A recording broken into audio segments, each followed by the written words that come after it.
I'm Kimberly from Back Quarter Shop, and today we've reached the halfway point of our 2026 Christmas Mystery Quilt Along.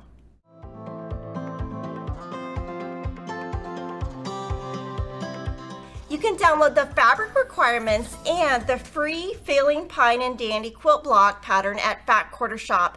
These are all free and links are in the description box. You're going to pull these fabrics from your layer cake along with your background. We're using the Poinsettia and Pear collection by Sherry and Chelsea for Moda Fabrics. We also have a free cross-stitch pattern to accompany this Christmas mystery at Fat Quarter Shop. A link is in the description box. After you've gathered your pattern and your fabric, let's get sewing. Before we make our block, let's talk about how it's constructed. We're going to be making 2 stars, and these are made up of flying geese and square in a square. Super easy. And the tree, it looks complicated, but basically you're going to take 7 different fabrics, and these are all flying geese units. And then the bottom, you need 1 print for your tree trunk. We're going to start by making flying geese. For each of them, you're going to use 2 squares and 1 rectangle. You're going to draw a line from corner to corner on the wrong side of the first square, stitch directly on the line, trim a 1/4 inch away, and press. This is what your unit will look like. Then you'll add the other square to the other side. Pinning really helps keep it nice and straight. Stitch on the line, trim a 1/4 inch away. You're going to be making 4 flying geese for each star, so you're going to be making 4 red and 4 pink.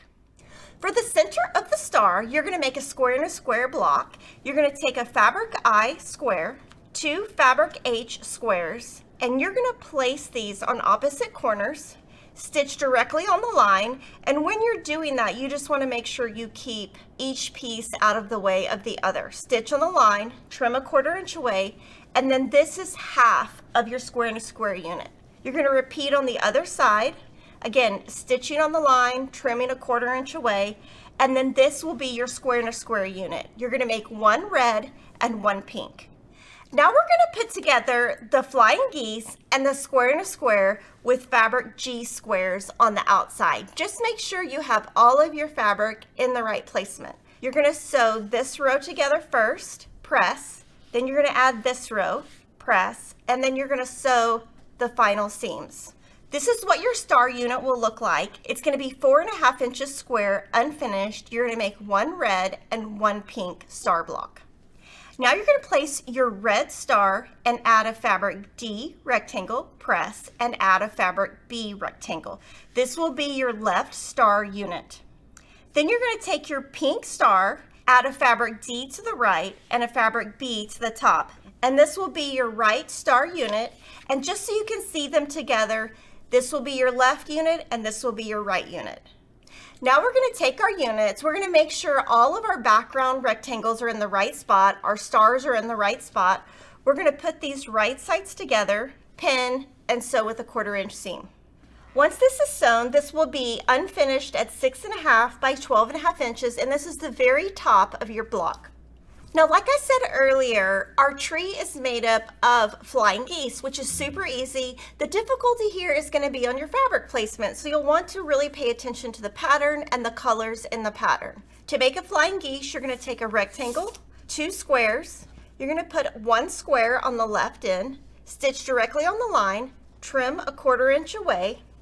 Then you're going to place this on the opposite side, stitch directly on the line, and here is your flying geese unit.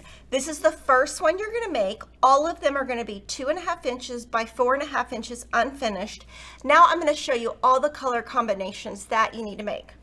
So now you're going to make a lot of flying geese, but let me make it simple for you. Your fabric Ks are going to be right here. So you have 1, 2, 3, 4, 5, 6, and then your dots are going to be here. So for your fabric K, you're going to use this dark green and you're going to have white on each side. On these 2 green fabrics, you're going to have white on the left side and dots on the right side. On these last 2 fabrics, you're going to have dots on the left side and white on the outside. For this one, you're going to have dots on both sides. And this one you're going to make 6 times, and you're going to use a different green fabric each time. And following your pattern is going to be your best resource. Now we're going to build our tree, which is super easy once you have all those flying geese done. And again, you're going to be paying attention to which flying geese you're putting together. So your first row will be these two. So those together, add your fabric A. That is your top row tree unit, and it's 4.5 inches tall by 12.5 inches wide. Now your next row is going to be 4 different flying geese. You're going to be connecting these dots right here, paying attention to where your green and your dots are. You're going to sew those together, add your fabric Ds, and this will also be 4.5 inches by 12.5 inches unfinished.